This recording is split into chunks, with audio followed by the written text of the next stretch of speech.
It's Reynaldo López versus Walker Buehler as the Braves take on the San Diego Padres in Game 2 of their 4-game series.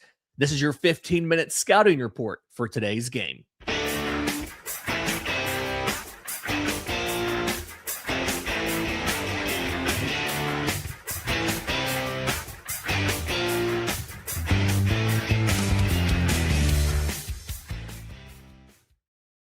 Yes, this is your Braves Today Scouting Report, a production of the Believe Podcast Network and presented to you by FanDuel. I'm Lindsey Crosby. In the next 15 minutes, we're breaking down everything you need to know before first pitch. Today, it's the Braves and the San Diego Padres in Game 2 of the series, so let's get into it. Both teams have put out their lineup for the game.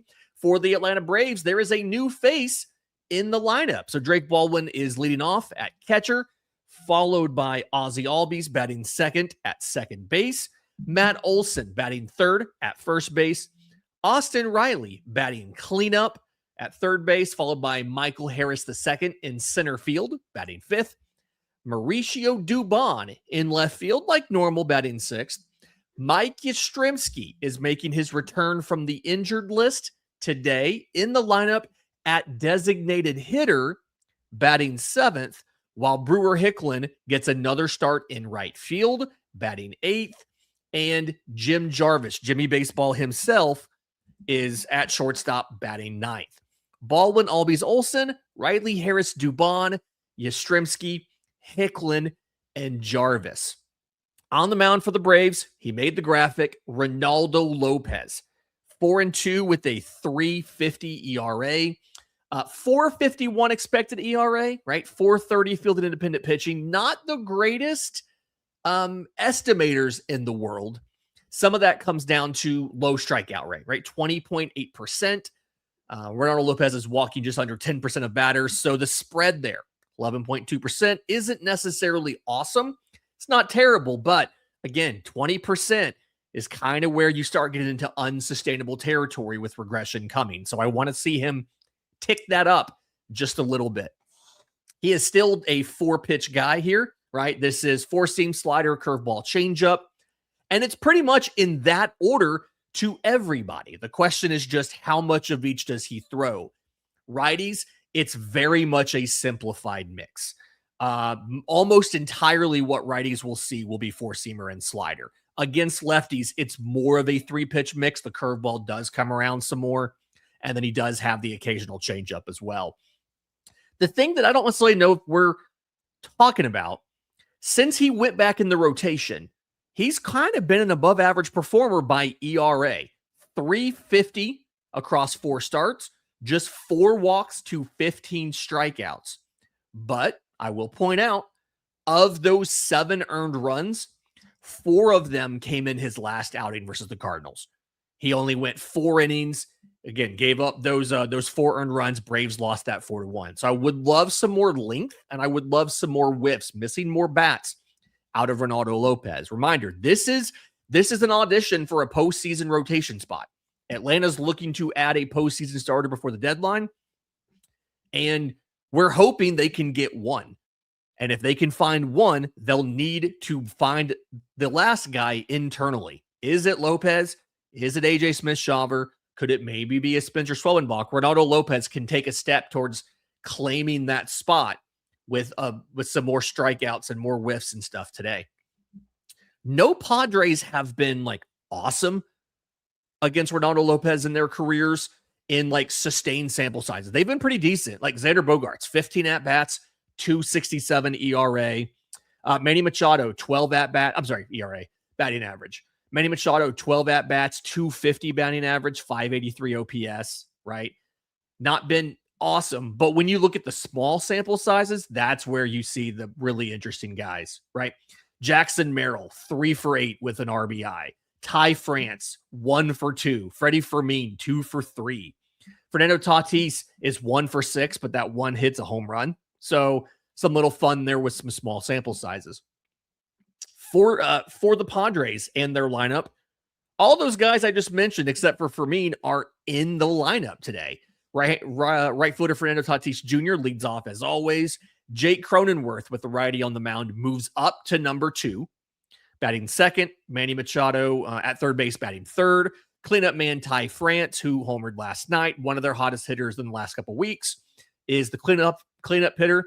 Jackson Merrill against a righty moves down from second to fifth, with Luis Campusano checking into the lineup, batting sixth behind the plate. Gavin Sheets in left field again, batting seventh. Xander Bogaerts moves from DH back to shortstop, batting eighth. And Luis Rengifo, who had 2 hits last night after entering as a pinch hitter, he is batting ninth at DH.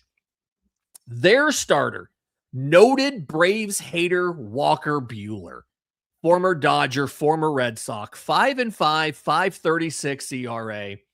The ERA makes him sound a little worse than he's been on the estimators, right? 4.51 expected ERA, 4.35 fielded independent pitching. Some of that comes from he's done a pretty decent job at getting ground balls. 46.3% ground ball rate. That's 72nd percentile in baseball. And obviously, if you just look at starters, that's one of the better marks. If I remember right, the best starter in the league is, I think, just barely over 50%. So pretty decent at getting ground balls. This hasn't always been a great defense at times this season. So they've ruined that a little bit. So, expected ERAs, like, yeah, you're giving up some hard hit balls, a surprising amount of barrels for being as good at getting ground balls as he is. Kind of surprising there, but it's a 7-pitch mix. He throws all 3 fastballs.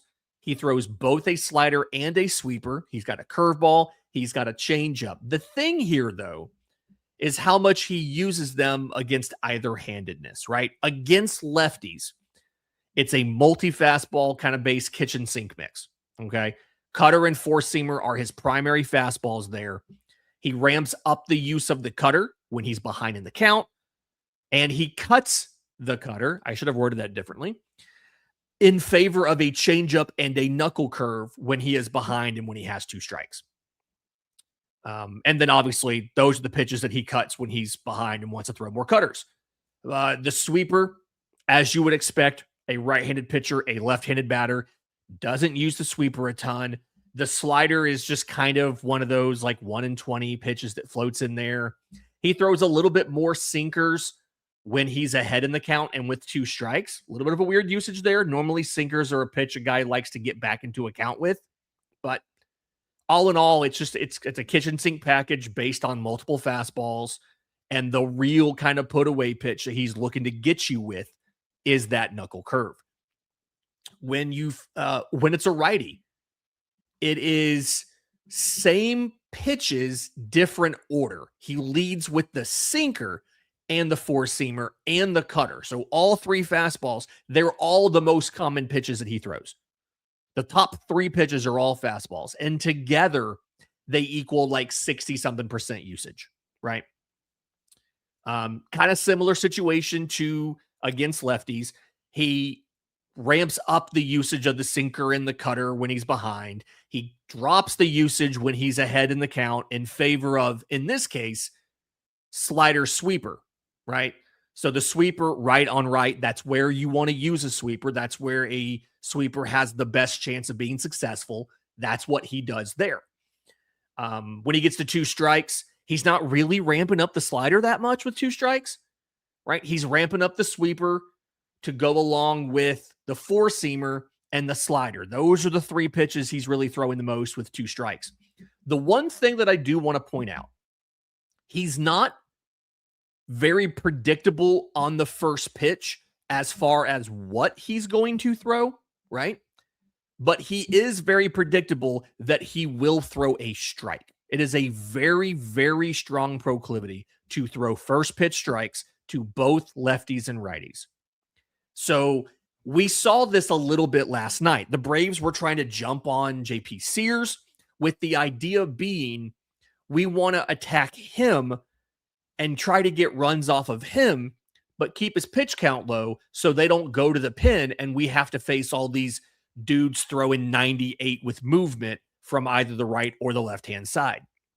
Walker Buehler, similar situation. That first pitch you see is probably going to be in the strike zone. You don't know what it's going to be, but it's probably going to be in the strike zone. So there's an opportunity to ambush some pitches early. The guy you should watch for today feels like this could be a good day to be an Austin Riley fan. He is 5 for 9 off of Walker Buehler in his career. And some of that is just Walker Buehler is struggling power-wise with righties this year. He's given up, I think he's given up 12 homers on the season. 8 of them have been to righties. They're slugging .454 against him. And he's faced kind of the same number of lefties and righties. Righties are just hitting for a lot more power. So again, watch for Austin Riley. Watch for some of those other righties in the lineup. I will also shout out Michael Harris, 3 for 5 with an RBI off of Walker Buehler. That's the kind of stuff that you love to see. Let's talk about the bullpens here real quick. Got that status here. So for the Braves bullpen, here we go. Shout out to Victor Mederos, right? Throwing 29 pitches last night. Other than Danny Young, everybody got the day off. So a couple guys are good to go. J.R. Ritchie, Tyler Kenley. They haven't gotten into a game since Saturday. Kenley did have a little bit of an opportunity to stretch and start tossing last night. They didn't use him for the 9th inning. So you would imagine he's still good to go. I don't think he got too hot or anything. It's not like he pretty much, fired everything off last night in the pen. So you feel good about Ritchie and Kenley. Eliezer Hernandez, I would really love to use Eliezer Hernandez tonight if the game is not that close, simply because you're probably bringing Martin Perez back off the injured list tomorrow, and Hernandez is the most likely option to get sent back to Gwinnett. So if you can use him and hopefully it's a big enough lead where you can give some of the leverage arms the night off and use him a little bit, because on those leverage arms, if you have to go to Iglesias, you can do that. 16 pitches between Saturday and Sunday. Throwing him 3 times in 4 days isn't great, but at least the pitch count's not bad. But like Dylan Lee, it would be nice to give him tonight off as well. He threw 45 pitches to get through Saturday and Sunday. So if you throw him today, he's probably going to be at 60 pitches in the last 4 days and have worked 3 of those. Kind of heavy usage, especially while you're right here in this mass of consecutive games without an off day. Dylan Dodd, similar situation, 36 pitches. You're probably, if you're bringing one of those guys back, you're probably bringing back Dodd. But either way, this would be a great day to just pop, 8 runs and be cruising 8-3 and be able to throw an Eliezer Hernandez or something like that, right? When you look at the Padres pen, none of their leverage arms have thrown since Friday, right? Mason Miller can't beat you if Mason Miller can't get in the game. And that's kind of the plan here when you look at what they've done. Kyle Hart threw 20 pitches last night. I imagine he might still be on the table to come back today, though, because Wandy Peralta, another lefty, right? They have like 4 lefties in this pen. Wandy Peralta's thrown in each of the last 2 games. So I'm sure the goal would be to avoid having to use him if at all possible. Longman Matt Waldron is there. Lefty Yuki Matsui hasn't thrown since Sunday. And you've got both Adrian Morejon and Mason Miller available. Like they don't want to use Mason Miller unless they have to, but obviously, they want to use him if they can, if it's a save situation. I don't think they want to fire off those bullets in a non-save situation. So hopefully it's a blowout and they can see Matt Waldron get some extended run or maybe even a position player. Who knows? If it is Waldron, he's got a knuckleball. Love a good knuckleballer.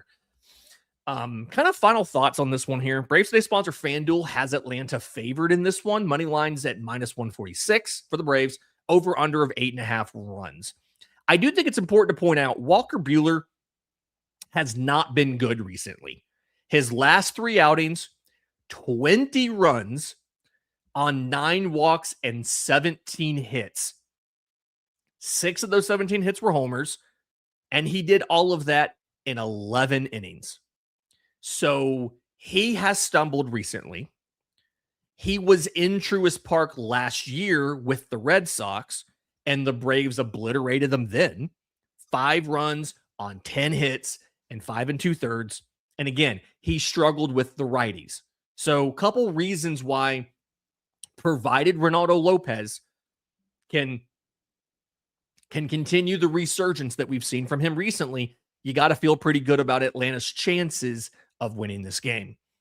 That's your Braves Today scouting report. If you want the deeper analysis, the lineup breakdowns, and everything behind the numbers from both me and from my co-host Bandit back there, make sure you're subscribed to Braves Today. Enjoy the game. We'll be back after it with the postcast over on Locked On Braves, and today's 3 things over at bravestoday.com.